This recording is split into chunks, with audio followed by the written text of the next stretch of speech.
children, how are you all? Again I am back with some English rhyme too.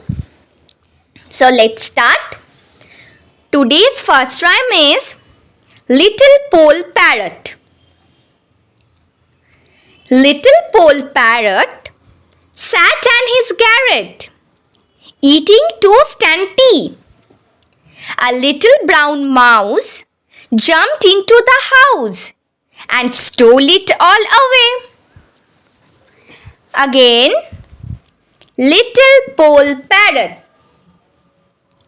Little Pole Parrot sat in his garret, eating toast and tea.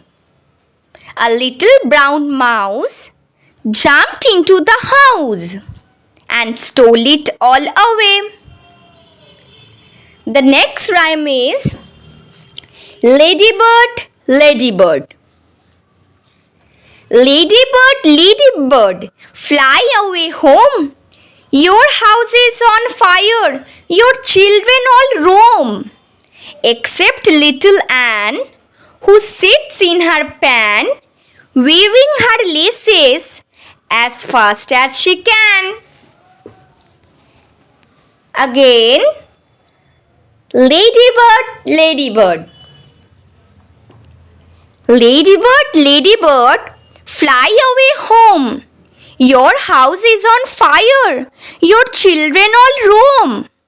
Except little Anne, who sits in her pan, weaving her laces as fast as she can. Okay, that is for today. If you like this rhymes, then do like, share and subscribe in my channel. Thank you.